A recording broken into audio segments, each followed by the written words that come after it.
Bueno, buenas tardes a todas y todos los que están conectados por el Zoom, a los que están acá presentes, una vez más agradecerle por acercarse, por tomar la decisión de formarse y de seguir aprendiendo sobre el peronismo y todos los procesos históricos que tuvo nuestro partido. Agradecerle a todas las personas que semana a semana siguen eligiendo y siguen conectándose, sobre todo a los que a través de la virtualidad nos acompañan, que requiere un esfuerzo doble, y en esta oportunidad quiero agradecerle específicamente a la compañera Marta Salina, que nos acompaña acá presente, que estuvo en toda la clase. Le damos un aplauso a la compañera, que fue constitucionalista, y la verdad que en este módulo es hermoso contar con su presencia. Y que también les adelanto, les spoileo, ella va a estar a cargo de un módulo del seminario también más adelante, que ya vamos a llegar. También el compañero de Patquía, secretario de Formación y Capacitación Política, que viene a acompañarnos, muy agradecido. Y bueno, y a todas y todos los que se toman el tiempo de dirigirse hasta acá e invertir en la formación. Sin más preámbulo, porque como ya es costumbre, estamos un poquito demorados en el tiempo, les paso a dar la palabra a quien va a estar a cargo de la clase de hoy, un compañero que al igual que todas y todos los que hemos contactado en este proceso de formación, han tenido una predisposición tremenda, una predisposición peronista. Y él no se ha quedado atrás, lo contacté, me acuerdo en un momento por mensaje, incluso por WhatsApp, me dio conformidad y pasamos a planificar el módulo de la Constitución Justicialista de 1949. Una constitución que sin duda deja una base doctrinaria no solo para la Argentina, para Latinoamérica, sino para el mundo, en lo que hace al constitucionalismo. Y sobre todo a una lucha y una reivindicación de cómo el peronismo tomó las conquistas políticas y las insertó en la norma fundamental del país. Así que con ustedes, con todas y todos ustedes, el compañero y diputado nacional, Ricardo Herrera. Un aplauso. Muy buenas tardes a todos, a todas. La verdad que es un gusto participar de este seminario organizado por el Partido Justicialista. Antes que nada quiero hacer una parte y saludar a una compañera, colega, amiga, una referente del justicialismo de la provincia de La Rioja y un pedazo de historia del Partido Justicialista que hoy nos está acompañando y que está prestigiando este auditorio en donde quienes tenemos en este momento el micrófono nos ponemos un poco nerviosos frente a tan prestigiosa visita y presencia como es la doctora Marta Salina. Más allá de una referente jurídica dentro de la provincia de La Rioja y una colega que ha trascendido la provincia, es una gran militante. Una gran militante que lo demuestra con este ejemplo de hoy, estarnos acá acompañando a todos nosotros. Así que, la verdad, muy agradecido de su presencia y la de todos ustedes, porque creo que Marta, después al final de esta charla, la presencia de Marta de la doctora Marta Salina, va a tener un sentido de por qué hoy estamos nosotros acá.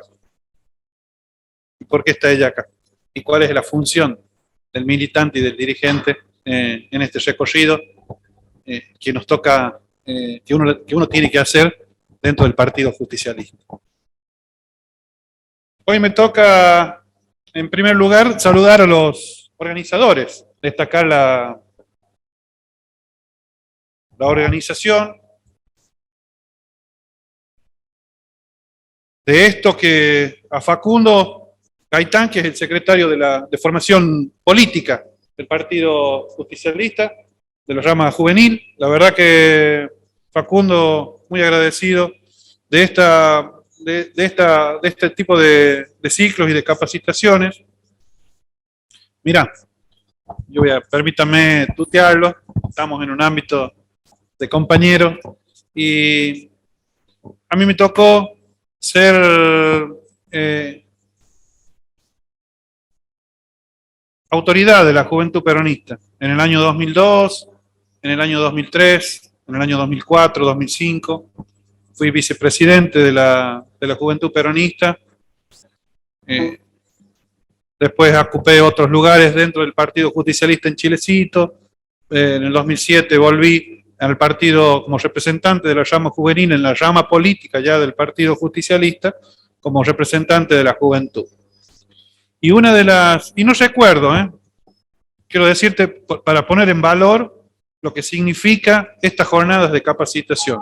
No recuerdo, veníamos de una capacitación en el año 99, recuerdo que en ese momento estaba el compañero, mi padre, como secretario de adoctrinamiento del Partido Justicialista en Chilecito, y armaron una capacitación con el exdiputado Adrián Menem, con la Fundación Konrad Adenauer también, pero estamos hablando del año 2001, 99, 2000, y de ahí hasta parte, mira, vos sabés que no recuerdo, Facundo, más allá de que se hicieron muchas jornadas de capacitación, muchas jornadas de debate y de reflexión, una que haya tenido una constante, que haya sido un curso con una larga duración dentro del Partido Justicialista, formando cuadros políticos, formando dirigentes políticos. La verdad, celebro esta jornada, celebro estos hechos políticos que se generan dentro del Partido Justicialista, porque la verdad que es un lugar donde es una incubadora, recién le decía a tu compañero, es una incubadora de dirigentes, y esto es lo que tiene que tenernos vivos y lo que nos tiene que mantener vivos a cada uno de nosotros que estamos acá y que venimos al Partido Justicialista, ¿no? Y que abrazamos la causa nacional justicialista como una causa capaz de mejorar las condiciones de vida de las personas, ¿no? Y entonces poder formarnos, poder agregarle contenido a nuestra militancia, me parece que es fundamental. Celebro en vos a todas las autoridades del Partido Justicialista y a todos los que están acá hoy, a los chicos de, no sé, creo que están con redes también, a la gente que nos está viendo a través de Zoom, que también nos está viendo. Bueno, la verdad que es muy interesante, muy importante que se den estas jornadas como joven, como es joven, pero bueno, como jóvenes ustedes, que se den estas jornadas acá en nuestro querido Partido Justicialista. Así que felicitaciones y bueno, un saludo muy grande también al doctor Fonsalida, un gran compañero de militancia, de Parquía, que hoy también nos está acompañando. Facundo me pidió que habláramos o que hiciéramos referencia o que habláramos de algunos aspectos de la Constitución de 1949. La Constitución peronista, como la llamaron todos, como la llamamos nosotros que abrazamos la causa y orgullosamente le llamamos la Constitución peronista, y que la llamaron los oligarcas para denostarla y para bajarle el precio, y para eliminarla, y para borrarla. Es una de las constituciones que muy poco se sabe de esa constitución, porque la historia, en realidad, la historia no. Quienes hacen la historia, los vencedores de la historia, pretendieron anular un espacio en el tiempo, tratando de anular esta constitución, ¿no? Una constitución para la época, una constitución de avanzada, la constitución de 1949. La constitución peronista, así se la llamó, orgullosamente la llamamos nosotros, la constitución justicialista, la constitución de Perón. Una constitución que no nace, para poderla situar a la constitución, me gustaría hacer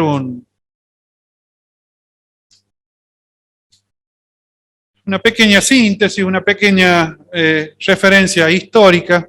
Es importante porque no hay una abstracción del legislador, o no hay una abstracción del pensamiento político de Perón y se sitúa en ese lugar, ¿no? Me parece que la Constitución nace de un devenir histórico, nace de un contexto histórico en el cual estábamos viviendo en 1949. Pero antes de 1949, en nuestro país y en el mundo sucedían cosas. Nuestro país, a los albores del principio del siglo XIX, eran las luchas federales, estaban las luchas de los federales, comenzaba a gestarse la patria, comenzaba a gestarse el país, y avanzaba en ese momento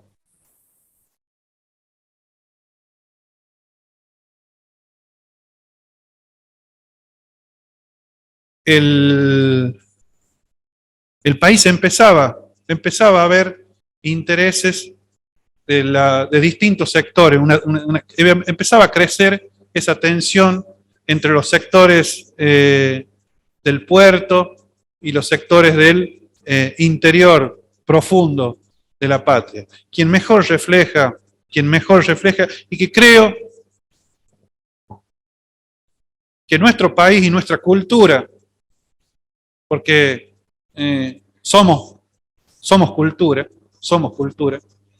creo que mejor refleja esa dicotomía, y que mejor acrecienta esa dicotomía, que hoy hablamos de una grieta, ¿no? Hoy hablamos de una grieta que separa a los argentinos en un modo de ver al país, o en un modo de...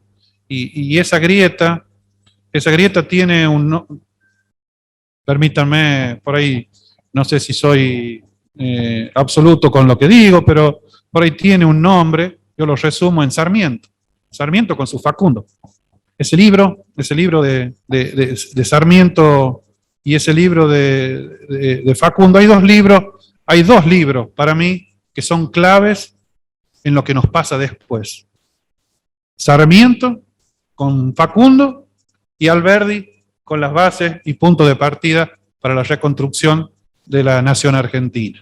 Me parece que son claves, tenemos que entenderlo en el contexto en el que estábamos viviendo, ¿no? Allá al comienzo por los años 1800 y pico, en la lucha en esa, Facundo logra armar un relato a través de su Facundo, en donde instala esa dicotomía, ¿no?, entre civilización y barbarie. El modelo, y ahí se empieza a gestar un modelo cultural de la República Argentina. El civilizado, que es un término que lo traen de Francia, el término de la civilización, que era todo lo ordenado, todo lo estético, lo pulcro, lo europeo, todo lo que estaba bien era civilizado, y todo lo que estaba mal era bárbaro.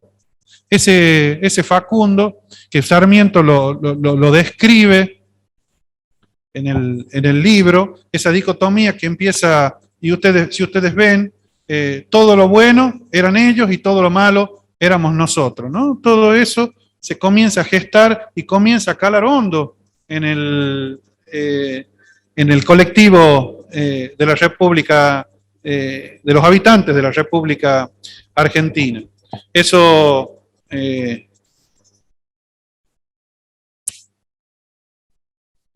la caracterización de Facundo como el bárbaro.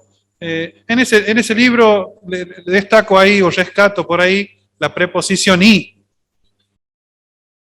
No era civilización o barbarie, ¿no?, como eliminando al otro, sino Sarmiento destaca en ese libro la civilización y barbarie, ¿no? Es decir, donde dos modelos de país que antagónicos por sí, pero con una posibilidad de sintetizarse o de poder unirse o de poder fundirse en algún momento y complementarse, civilización y barbarie, cosa que no ha sucedido hasta el momento. No sé si usted, doctora, considera de que esto ha sucedido en algún momento, pero yo no creo que todavía aún hoy esa fusión de civilización y barbarie creo que hoy está latente, y generalmente cuando hoy hablamos de los discursos del odio, estamos hablando de eso todavía. Estamos hablando justamente de ese modelo cultural que nos quieren imponer desde otro lugar, que es el de nosotros somos los que sabemos, nosotros somos los que tenemos la inteligencia, y ustedes son los que deben aceptar, y ustedes son los que deben recibir todo lo que nosotros hemos aprendido. Eso me parece que fue un modelo que caló hondo, esa división que caló hondo y que utilizó muy bien Sarmiento para generar esas condiciones en la República, en la Argentina de aquel momento, ¿no? Para eso necesitaban ordenar, para eso, esto lo ve muy bien esto cuando sucede, cuando muere Quiroga y Urquiza, cuando Rosas decide reconstituir o toma el mando del federal, sabía que necesitaba orden, el país necesitaba orden. Y en ese devenir, tanto Urquiza tanto Rosas como Urquiza toman de Alberdi, de las bases de Alberdi, y ahí arman lo que es el país, que confluye y que termina en la Constitución le dan orden al país y termina en la Constitución de 1853. En la Constitución, una Constitución liberal, una Constitución no en el liberalismo que hoy conocemos, que es el liberalismo donde los derechos individuales, donde la libertad individual era entendida en aquel momento como liberalismo. Hoy el liberalismo es entendido como una libertad económica, una libertad de mercado, donde para poder conseguir esa libertad hay que oprimir o hay que eliminar a aquellos que no la tienen. Eso es lo que hoy entendemos y es lo que no ha sucedido o lo que no toma esa constitución. Una constitución que se nutre de los principios de aquella época, que es lo de la Revolución Francesa, la Revolución Norteamericana, la Constitución de los Estados Unidos, la Constitución de Francia, es la que toma algunos principios y prácticamente elabora un documento que se sanciona en 1953. De esa Constitución federal, pasamos al primer traspié, después de la batalla de Pavón, después de la batalla de Caseros, donde le otorgamos, donde se produce el anexo de la provincia de Buenos Aires. Con la provincia de Buenos Aires vienen la eliminación de las aduanas, la concentración de las aduanas en el puerto de Buenos Aires, los ríos navegables en el puerto de la riqueza concentrada en el puerto de Buenos Aires. Esos dos hechos fundamentales, sumados a una concentración al arreglo que tuvieron con las oligarquías provinciales, con todas las oligarquías provinciales, fueron las que consolidaron un modelo en la Constitución de 1953, que fue el modelo agroexportador. Una concentración en muy pocas manos, de mucha tierra, de mucha riqueza, en muy pocas manos. Todo esto es lo que pasó en el año, desde la sanción de la Constitución hasta el advenimiento del siglo XX, principios del siglo XX, donde Argentina se consolida como una de las potencias del mundo, ¿no? Pero esta potencia del mundo, que nosotros conocemos como el modelo agroexportador, como la presidencia de Roca, era para unos pocos. Era una Argentina para unos pocos. En el medio de eso,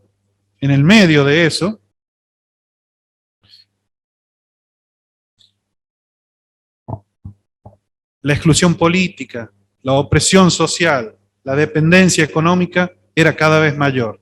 Era cada vez mayor cómo unos pocos gozaban de mucho y muchos no tenían prácticamente nada.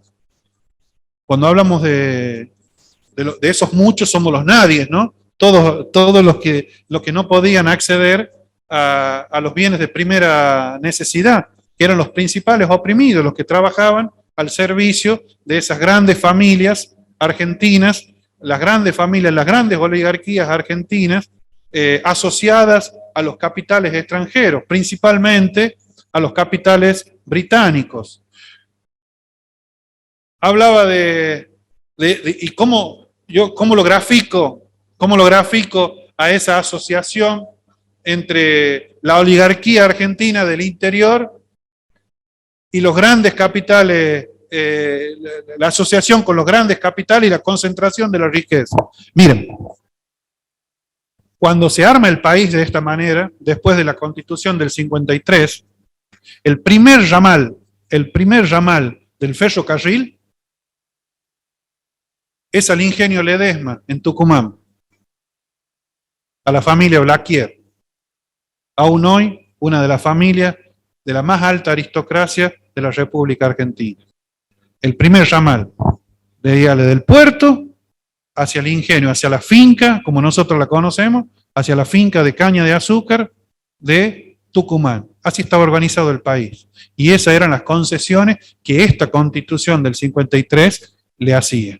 Es decir, la concentración de la riqueza para unos pocos asociada al capital extranjero en manos de las familias más adineradas y que habían, a los albores de esa Constitución, habían aprovechado esa Constitución para hacerse de las extensiones más grandes de tierra que tenía el país. Millones y millones de hectáreas en manos de unos pocos.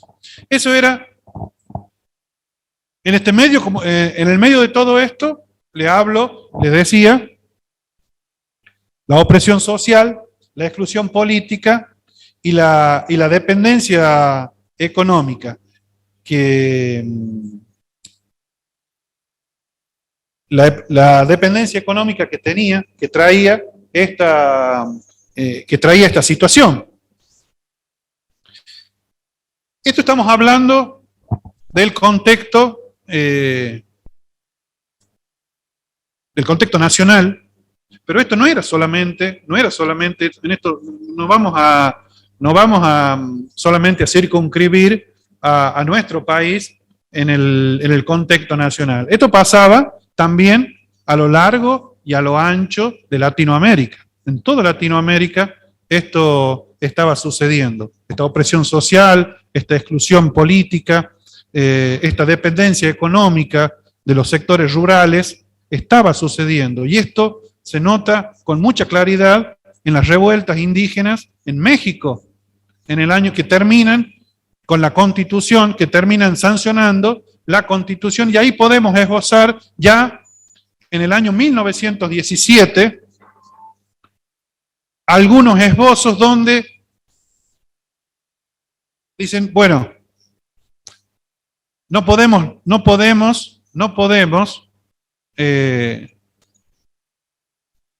entregarnos al fundamentalismo del mercado. Es necesario que el Estado haga algo.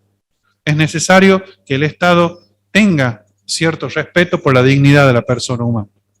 Y ahí surgen constituciones como las de México del 1917, surge también la Constitución de Weimar de 1900 XIX, surgen en el medio también constituciones como las de Bolivia en 1938, surgen que protegían o daban ciertas y algunas protecciones a los derechos sociales, sobre todo, ¿no? Derechos de las personas.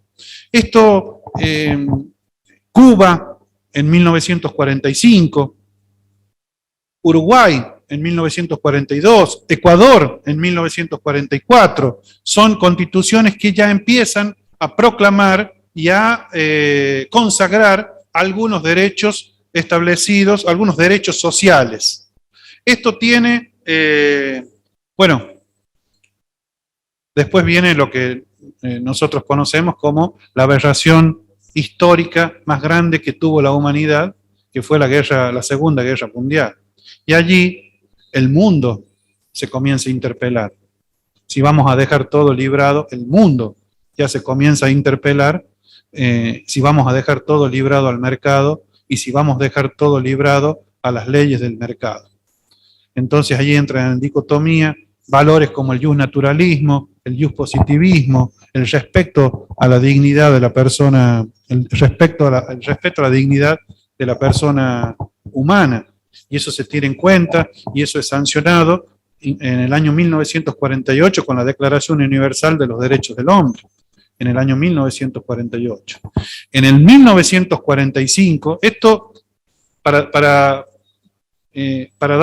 tener en cuenta el contexto internacional en el cual estábamos nosotros situados, ¿no? Es decir, en el año 1933, la Constitución de la provincia de La Rioja consagra un derecho fundamental, también protegiendo a la mujer, el derecho al voto femenino. En el año 1933 ya comienzan a hablar o comienza a haber también en la provincia de La Rioja cierta mirada, consagra 3 derechos fundamentales también allí, que es la elección directa del gobernador y el vicegobernador, y también la inamovilidad de los jueces, como ciertos derechos de las personas. En el año 1933, la provincia de La Rioja.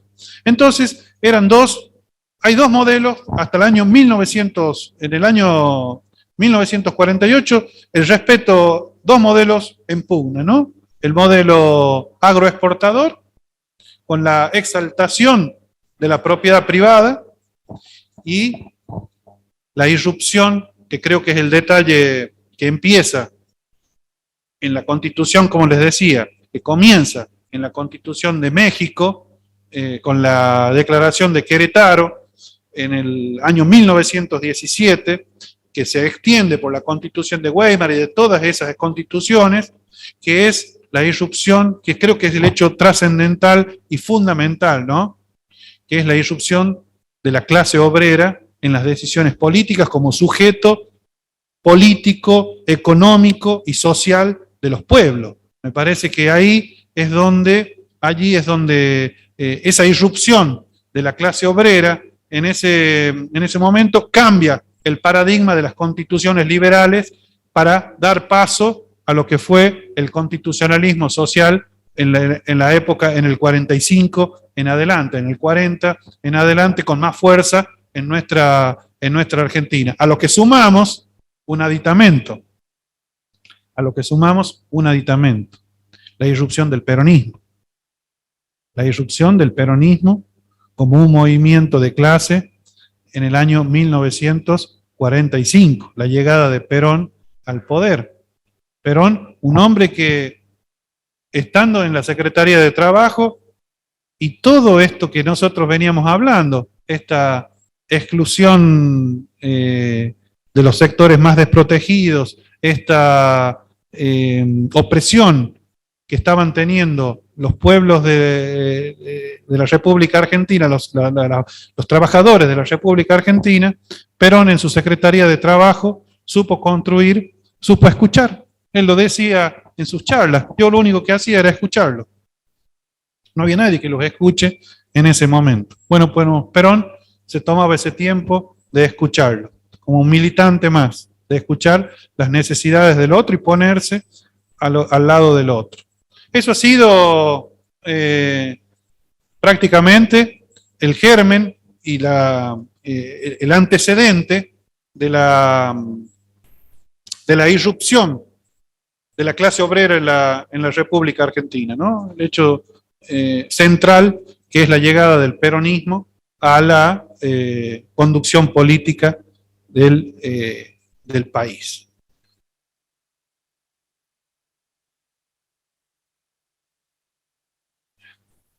Tengo acá que en ese momento, leyendo, decía que la República Argentina no estaba preparada culturalmente no estaba preparada culturalmente para recibir, para que el centro, la centralidad del trabajador, la centralidad de las clases populares ocupara la escena pública, ¿no?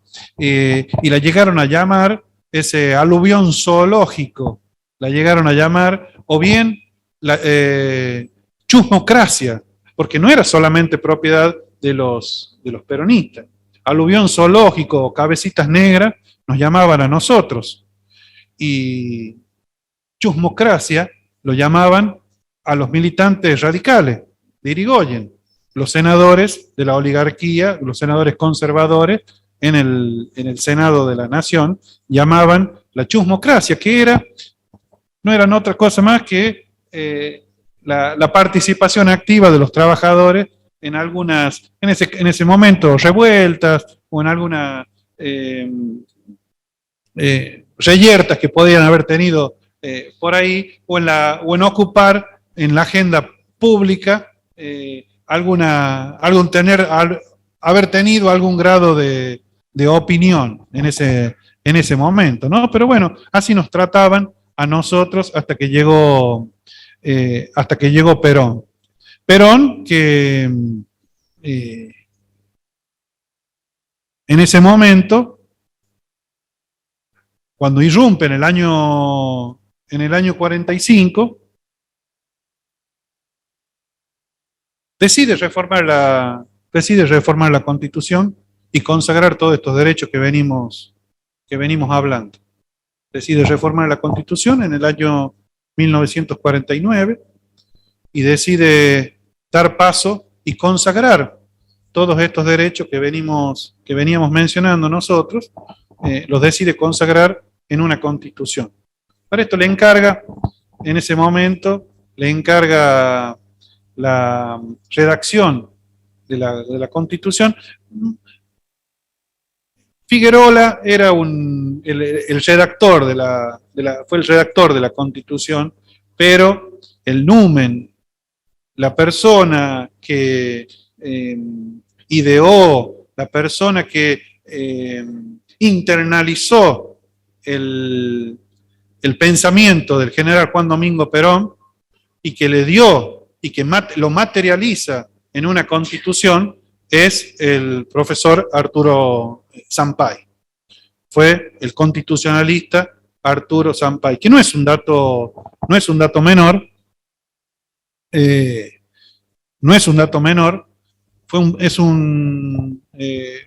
Sampay fue radical, era una persona de extracción radical, era un doctor de extracción radical, recibido en la Universidad Nacional de Buenos Aires, posteriormente educado en las principales universidades de Europa, regresa a nuestro país, donde ahí trabaja con Perón, era de una formación aristotélico-tomista, digo aristotélico-tomista porque lo que significa en lo que va a significar su influencia filosófica en la redacción de la Constitución, esa formación aristotélico-tomista, ¿no? en la redacción de la Constitución del 49. Luego, posteriormente, él fue ministro de Justicia de la provincia de Buenos Aires. Posteriormente, Sampay se exilia a partir del golpe del 55 él es exiliado, regresa al país en el 58, en el 70 comienza a dar clases nuevamente, y en el golpe del 76 le quitan la cátedra de Derecho, de profesor de Derecho Constitucional, y en el 77 fallece. Pero Sampaio no era una persona, era una persona que tenía muy claro los objetivos de la Constitución, extremadamente claro cuáles eran los objetivos de la Constitución. Los objetivos de la Constitución era el predominio de los sectores populares. En primer lugar, veníamos de una Constitución para pocos, vamos a una Constitución para todos. Ese era el pensamiento, que era el predominio de los sectores populares. Un detalle, hasta ese momento, la elección del presidente y del vicepresidente se hacía por colegio electoral. Sampaio elimina el colegio electoral, que era un voto de segundo grado. ¿Qué significa la elección por colegio electoral? Que podía, con la elección de la gente votaba, el ciudadano votaba, y ese voto era el primer estadio, ¿no? Elegía a un colegio electoral, y el colegio electoral, que eran personas más calificadas, que era como la oligarquía decía en ese momento, que era como un control, por las dudas, se llegaban a equivocar las clases, las personas que votaban, los ciudadanos que votaban. Era como un voto de menor categoría, el nuestro, y teníamos que elegir un colegio electoral, y el colegio electoral era quien elegía el presidente y el vicepresidente. Eso fue eliminado por Sampaio en la elección. Una de las características es eliminar el colegio electoral y establecer el voto directo, es decir, la relación directa entre el ciudadano, entre el elector y el elegido, entre el ciudadano y la persona a quien querían, el ciudadano que lo represente. Ese era uno de los primeros. El segundo, estatizar los centros de acumulación y distribución del ahorro. Esto fue muy importante, y creo también que fue el motivo por el cual la Constitución nació herida de muerte, ¿no? Cuando se le tocan los intereses a la oligarquía. Creo que la estatización de los centros de ahorro, de los centros de consumo, fue clave, y está manifestado en el artículo 40 de la Constitución del 49. Allí hay un postulado, ya lo vamos a ver. Ahí uno ve cómo fue el detonante para que esa Constitución posteriormente sea herida de muerte en el año 1957. La estatización del comercio exterior. Sampaio sabía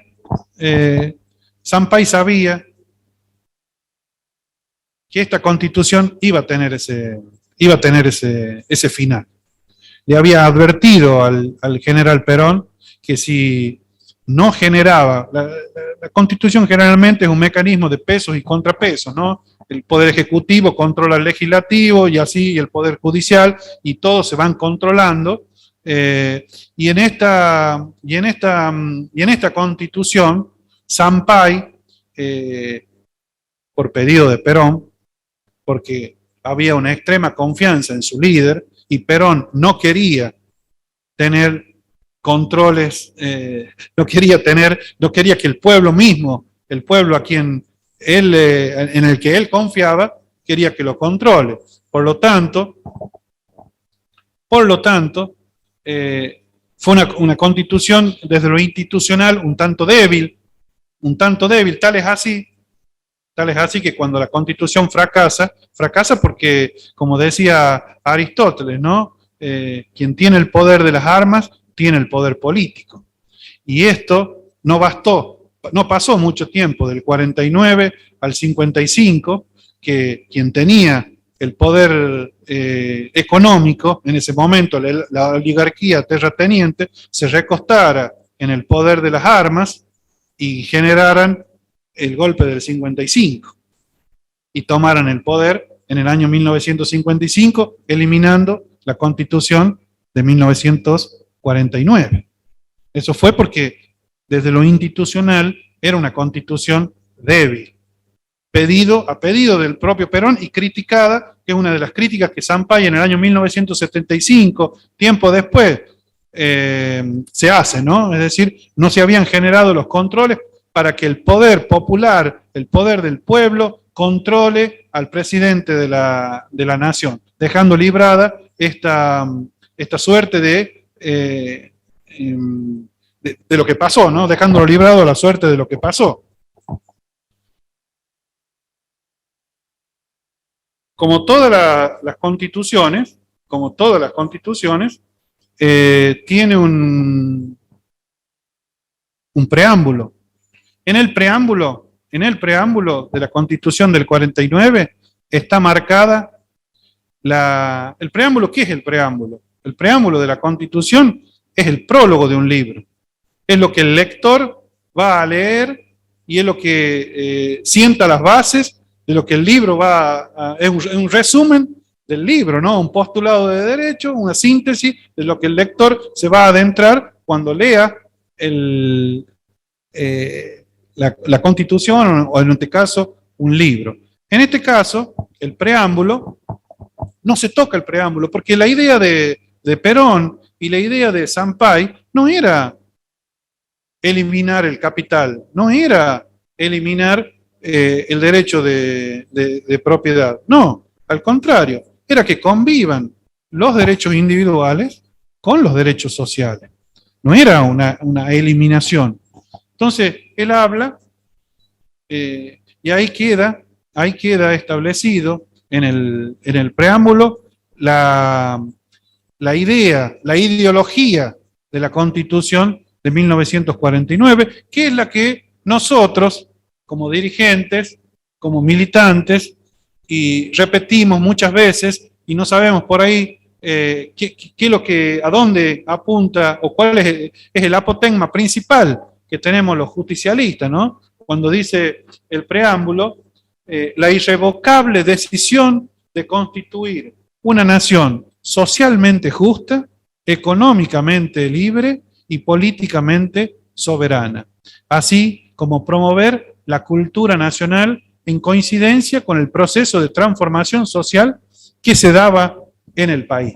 Eran estos tres postulados del justicialismo, ¿no? Una nación socialmente justa, económicamente libre y políticamente soberana. El concepto de la cultura lo vamos a poder ver en el artículo 37, donde hay una serie de postulados de la cultura muy ricos, que tienen que ver con la educación, con la enseñanza, con la educación superior, con la enseñanza primaria, con la enseñanza secundaria, con la regionalización de las universidades, con la nacionalización de la ciencia. La toma Perón a la ciencia para sí, porque consideraba de que allí iban a formarse los mejores cuadros científicos que eran los que necesitaba la nación para aportar al proceso y al modelo de industrialización que estaba sucediendo en ese momento. Entonces necesitaba contar con una ciencia afín a los requerimientos de la hora y del país. Entonces es muy importante y muy interesante lo que dice el artículo 37 en materia de cultura, de derechos culturales y de derechos y en materia de educación. Ya lo vamos a ver. Pero es importante, en primer lugar, lo que les digo, lo del preámbulo. Luego, la separación entre el Estado clásico, como lo conocemos, y la política, y una unión entre la política y el Estado, que era el gerente del bien común. Eso era lo más importante en ese momento. Allí, en el artículo 40, es donde podemos establecer cuál es el tema medular de esta Constitución, en el artículo 40, que el Estado, mediante una ley, podrá intervenir en lo económico, en la economía y monopolizar determinada actividad. Esa fue la piedra del escándalo de la Constitución de 1949. Lo que le daba al Estado, al presidente, a un presidente fuerte, la posibilidad de intervenir en los factores de producción. Eso fue básicamente lo que, consagrado en la Constitución del 49, fue disparado y fue lo que enardeció a las minorías oligárquicas y que no tardaron, perdón, no tardaron en unirse por el espanto y reagruparse, ¿no? Y en una cuestión de tiempo, en el año 55, terminaron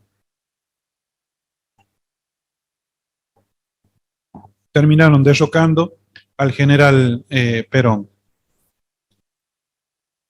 La nacionalización de todos los la nacionalización de todos los servicios públicos, la expropiación de todos los servicios públicos, una de las características de la Constitución de 1949.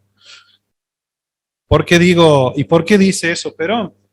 ¿Se acuerdan que hablamos de lo que fue esta connivencia y esta generación de riquezas entre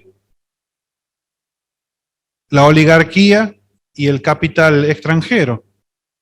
Los grandes grupos extranjeros, principalmente ingleses, estaban en connivencia y hacían negocios, pingües negocios, entre la oligarquía y estos grupos, a costa del sufrimiento y del pueblo. Entonces dice, la organización de la riqueza y su explotación tiene por fin el bienestar del pueblo, dentro de un orden económico conforme a los principios de la justicia social.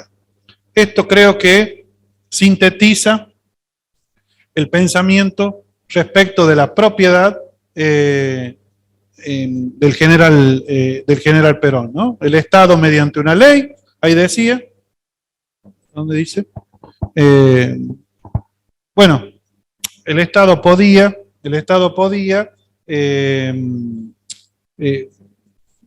expropiar, estatizaba todo, los minerales, los yacimientos carboníferos, lo único que dejaba, porque no pudo, fueron los vegetales, que eran en definitiva el modelo, resabios del modelo agroexportador, ¿no? Pero ante esa situación, vamos al primer pensamiento, que es cuando las ganancias sean superiores o cuando las ganancias sean por encima de lo normal, el Estado intervenía. El Estado podía intervenir. Como les vuelvo a repetir, el tema de la propiedad, la función social que cumplía la propiedad, ¿no? El capital y la actividad económica era otra. En el artículo 38 se puede ver claramente la función social de la propiedad. La propiedad, esa propiedad inviolable del artículo 14 de la Constitución de 1853, y esta propiedad. Le voy a leer, porque me pareció muy interesante, lo que dice el proyecto de ley, no la ley, porque después la termina, en el artículo 38 termina siendo otro el artículo, pero el proyecto, lo que pensaba, cuál era el pensamiento en ese momento del general Perón y de Arturo Sampay y de un movimiento en el pensamiento. El artículo 38 es muy importante, que es parecido al artículo 153 de la Constitución de Weimar, en donde dice que la propiedad no es inviolable, ni siquiera intocable, sino simplemente respetable a condición de que sea útil, no solamente al propietario, sino a la colectividad. Eso decía el artículo 38, el proyecto de ley del artículo 38 de la Constitución del 49. Después, ese artículo fue morigerado, pero aún así no se salvó de la mirada y que fue una de las piedras angulares por los cuales esta Constitución cae, ¿no? Cae justamente por eso, ¿no? Por haber tocado intereses que eran los intereses de una clase acomodada. Como les vuelvo a repetir, en cuanto a lo cultural, lo más innovador fue el tema de la familia. Introducen el concepto de la familia en contraposición. ¿Por qué hago hincapié en el concepto de la familia? Hago hincapié en el concepto de la familia porque se contrapone al concepto del individuo, de la Constitución del 53, el concepto de la familia en el artículo 37 de la... ahí está, miren, aparece por primera vez en la Argentina los derechos de la familia, que era la unidad básica de la sociedad y el pilar del desarrollo de la nación. Y allí se consagran una serie de derechos en el artículo 37, que es el derecho a la vivienda, el derecho al cuidado de la salud pública, el derecho a la ancianidad, el derecho al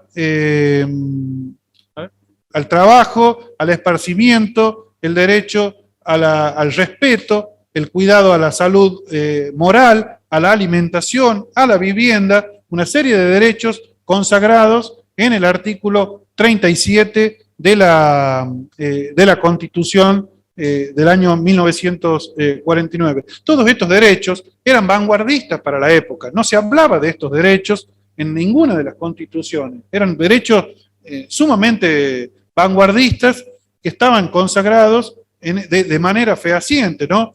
Sarmiento decía que estos derechos no eran para ser consagrados en una constitución. Era para ser consagrados en leyes menores, pero no en la Constitución. En leyes menores juzgadas por jueces menores. La Constitución era otra cosa, y era cláusulas pétreas que trascendían a los tiempos. Eso decía Sarmiento en su momento, en esta dicotomía que teníamos, ¿no? Todavía en esa Constitución del año 53. Pero Perón fue revolucionario con estos derechos. Hablamos de la familia, les hablaba de lo que fue la cuestión universitaria. La cuestión universitaria fue clave para el general Juan Domingo Perón y para esta Constitución. Allí se establece por primera vez las universidades para todos y todas. Antes la universidad era para algunos nada más, y en esta se establece la gratuidad de la enseñanza superior. Estaba consagrada en esta Constitución. La regionalización de las universidades, la regionalización de la enseñanza superior estaba consagrada en esta Constitución. Como les decía también, en el plano institucional fue una Constitución que no deja de presentar algunos destellos de debilidad, pero como les decía, fue pura y exclusivamente por una decisión de Perón de no darle no darle el contrapeso a esta Constitución. Bueno, otros aspectos destacables de esta Constitución es el artículo que no tienen ya que ver con los derechos sociales, pero sí con derechos constitucionales. Es el artículo 28 de la Constitución del año 1949, que establece la no discriminación racial. Ahí se consagra un artículo que en ese momento era de avanzada porque recién llevaban 3 meses de sancionada la Declaración Universal de los Derechos del Hombre del año 1948 e inmediatamente toma en el año 1949, 3 meses después, perdón, bueno, ya cortamos. De ahí toma en el año ese tema, la Constitución del 49, que es muy importante, otro de los aspectos que hace a la parte no dogmática, sino a la parte práctica de la Constitución, ¿no? La retroactividad se consagra también allí, la retroactividad de la ley penal. Eso es muy importante, de la ley penal más benigna, cosa que no estaba consagrada en otra constitución y que fue consagrada en esta constitución. La ley penal más benigna, más favorable al imputado. También en la última parte del artículo 29 consagra el habeas corpus.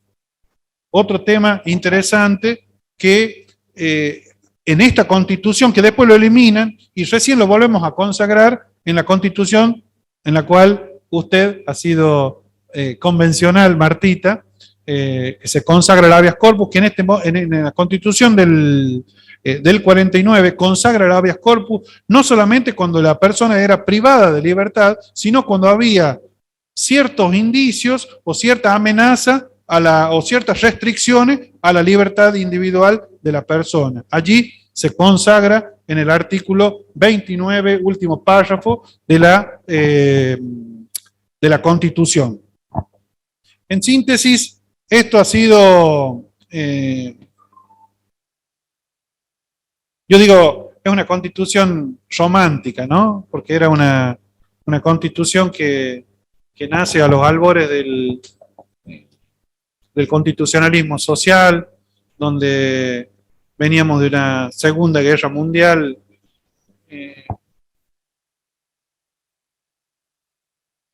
se habían cometido atrocidades con el pueblo en la Segunda Guerra Mundial, más de 8 millones de muertos.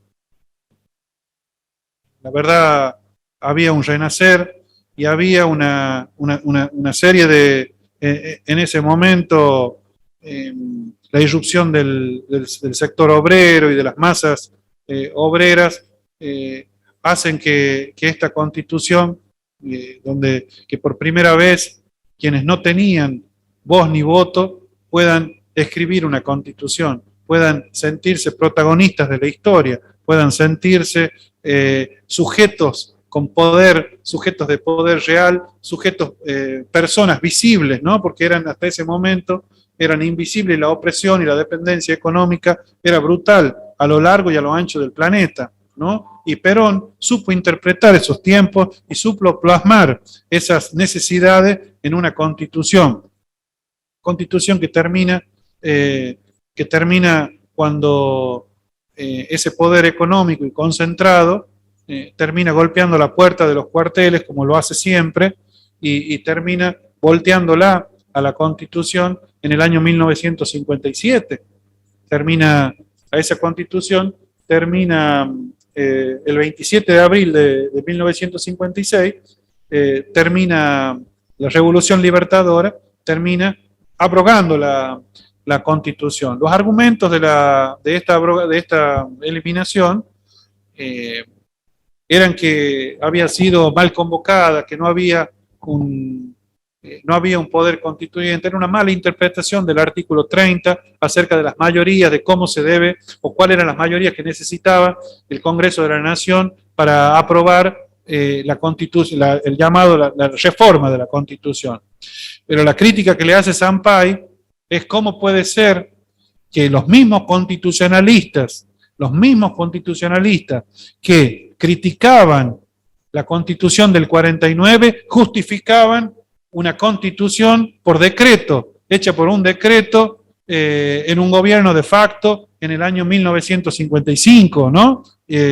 La verdad era una contradicción y que terminan, yo digo por vergüenza, consagrando el artículo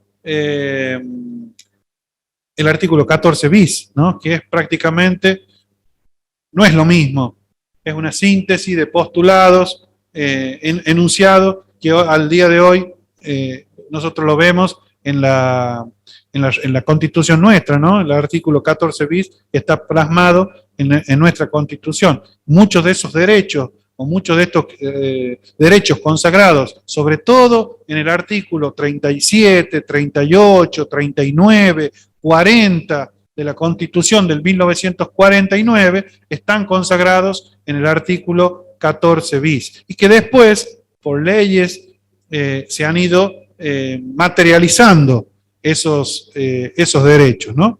Pero, bueno, eso es el final de esta Constitución que se pretendió invisibilizar y se pretendió borrar. No porque estaba mal hecha, no porque estaba mal convocada, no porque había una mala interpretación del artículo 30, sino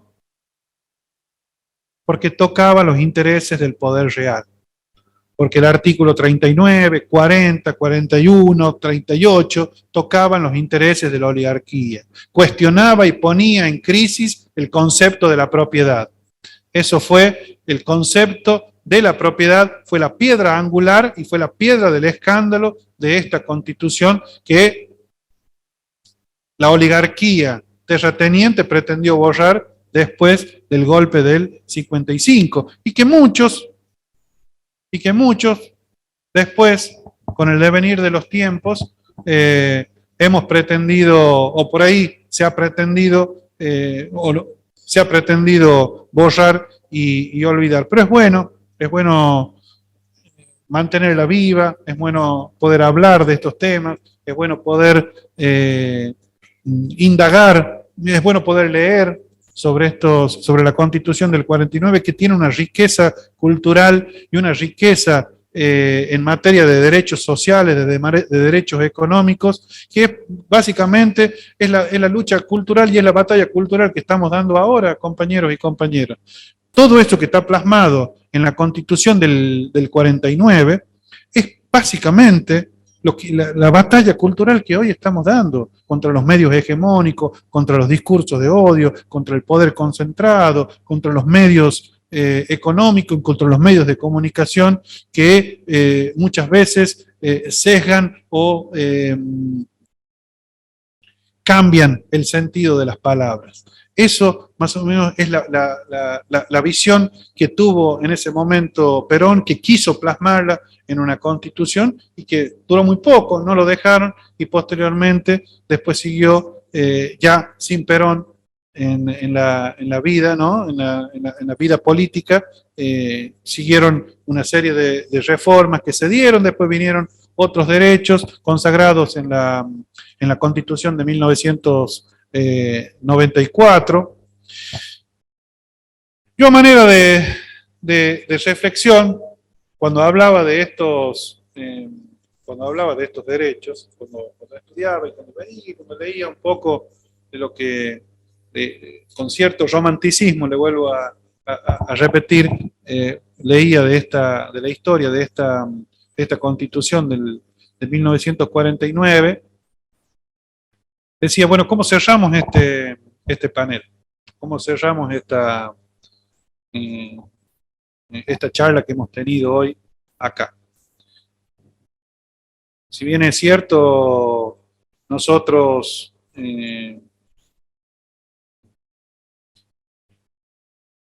para nosotros es importante decir de dónde venimos, porque es muy importante saber de dónde venimos para saber hacia dónde vamos. Creo que es clave en la vida política, en la vida de los pueblos, saber de dónde venimos para saber hacia dónde vamos, o saber que por ahí hoy nos hacen ruido. Entonces quería cerrar, yo digo, ¿y cómo cerramos esto, no? Con aquellos derechos que por primera vez hablaba Perón, del derecho a la propiedad, del derecho a la vivienda, del derecho a un salario y una retribución justa, con una participación ese momento Perón hablaba de la participación de los trabajadores en la ganancia de la empresa, ¿no? Que se inaugura ese proceso y llega al año 1974 con la máxima proporción, ¿no? Entre de los trabajadores en la ganancia de la participación de los trabajadores en la ganancia de las empresas en un 60 y 40. Digo yo, todos estos conceptos y todos estos conceptos que planteaba Perón en el año 1949, porque era en ese momento, era lo que el mundo estaba hablando, ¿no? Y yo decía, yo pensaba, y cuando nuestro gobernador Quintela habla de renta básica universal,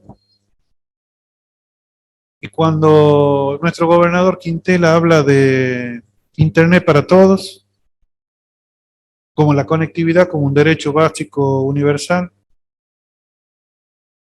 cuando Quintela habla de el agua potable como un derecho humano básico, digo tres derechos, ¿no? Que por ahí lo escuchamos en los medios, por ahí escuchamos hablar de la reforma que quiere Quintela. Digo Quintela porque con el respeto que se merece, es el gobernador de la provincia, pero es nuestro gobernador y me parece que es válida la contraposición, ¿no? O el paralelismo entre aquellos sueños de Perón y estos sueños de este gobernador, ¿no? Hoy el mundo habla no podemos concebir el mundo sin Internet. No podemos concebir el mundo sin Internet. No podemos concebir que un chico, nosotros lo tenemos como algo habitual, porque estamos acá, tenemos una computadora, tenemos el teléfono y podemos acceder gratuitamente en esta sala a Internet.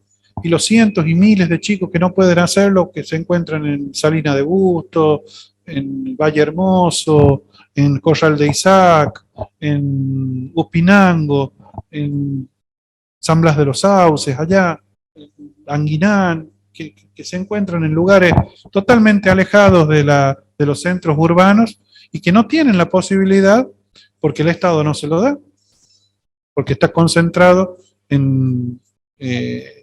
porque hay una serie de normas y de restricciones que no permiten que el Estado se los dé. No permiten que el Estado se los dé, perdón, me equivoco. No permiten que el Estado se los dé. No permiten que este gobernador los ponga. Hoy, en la Corte Suprema de Justicia de la Nación, hay un recurso de amparo apelado por Clarín, donde se cuestiona Internet como un servicio público, como un servicio básico. Entonces creo que ahí es donde nosotros tenemos que apuntar nuestra mirada. Si de algo nos sirve, ¿para qué estamos acá? ¿Para qué vinimos hoy acá? Sirve porque, a ver, ustedes son militantes y los militantes lo que nos encanta son perseguir sueños, son perseguir utopías. Y las utopías, como decía el poeta, ¿no? Uno las ve ahí y cuando llega ahí se alejan y van más allá y después se alejan y van más allá. Y bueno, ¿y qué son las utopías? Y eso, caminar, seguir caminando, caminar al conseguir esas utopías, ¿no? Entonces, me parece que esto, si nos sirve como reflexión y si nos sirve como cierre del debate, me parece que esos sueños que soñaron en ese momento, el general con su gente y con su tiempo y con su gente y con sus miles y cientos de miles de trabajadoras y de chicos y de chicas que pudieron acceder por primera vez a algún derecho, que pudieron obtener algún derecho.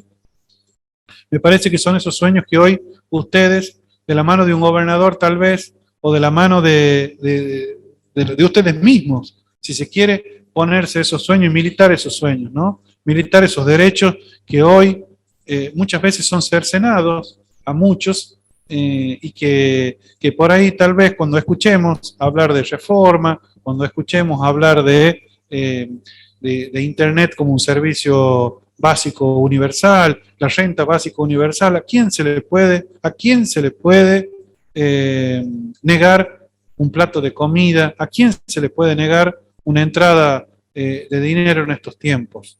En un Estado que protege, en un Estado que cuida, en un Estado que otorga derechos. A nadie.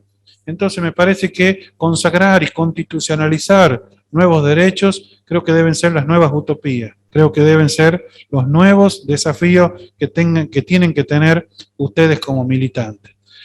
Les dejo planteada la duda, les dejo planteada por lo menos el disparador. Espero que les haya servido, aunque más no sea, para poder charlar un rato y pasar en este momento y tener como disparador esto, ¿no? Sigamos persiguiendo sueños, sigamos conquistando derechos. Muchas gracias.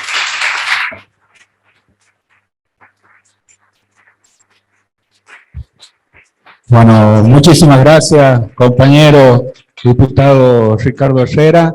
Muchísimas gracias a todas y todos los que están aquí presentes. También a los compañeros y compañeras que te cuento que siguieron la clase. Muchísima gente por Zoom. Tenemos conectados ahí a compañeros de toda la provincia. Así que la verdad se valora esta decisión, esta voluntad de formarse y de apostar a la formación de cuadros políticos. Esto que planteaba Ricky, discúlpame que te diga Ricky, pero tiene que ver un poco con la visión de pensar de dónde venimos y hacia dónde vamos, lo decía él, lo vamos a vivir la historia. Estoy convencido que como riojanos, como riojanas, que como militantes, vamos a ser agentes transformadores, que todas estas políticas públicas que Ricardo está implementando necesariamente van a tener una constitución, una reforma constitucional, y por eso los animo a que seamos militantes de esto. Ya lo expresó de manera clara Ricky, de la necesidad de que la norma reciba y mantenga todas esas conquistas sociales, todas esas conquistas culturales y económicas. Bueno, acá en La Rioja también lo necesitamos, Ricardo está pidiendo, y todos los que estamos acá, ya sea por Zoom o presencialmente, tenemos que salir a militar la necesidad de la reforma constitucional en todos los lugares en donde nos toque hablar, con compañeros de la universidad, del instituto de formación, del fútbol, o en cada lugar que tengamos un espacio para poder debatir, hay que hablar de la necesidad de reforma.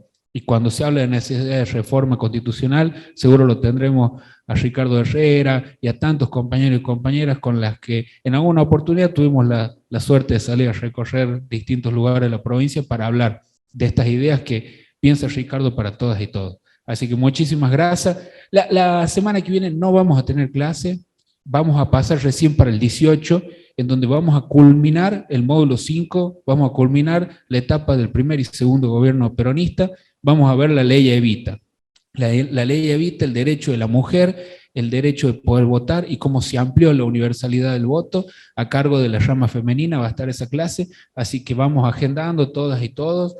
18 nos encontramos acá y el 20 nuevamente. Desde esa semana vamos a tener 2 clases muy significativas. La del 20 ya es la etapa en donde vivimos la historia oscura para nosotros, en donde por primera vez con botas y con fusiles y con bombas nos sacaron del gobierno y hasta incluso hicieron que nuestro líder se tenga que ir del país y a nosotros nos prohibieron hablar de peronismo. Eso vamos a ver el 20 con la compañera Alejandra Oviedo acá, así que los y las esperamos a todas y todos. Muchísimas gracias a ustedes por venir y lo despedimos a Ricardo con un fuerte aplauso.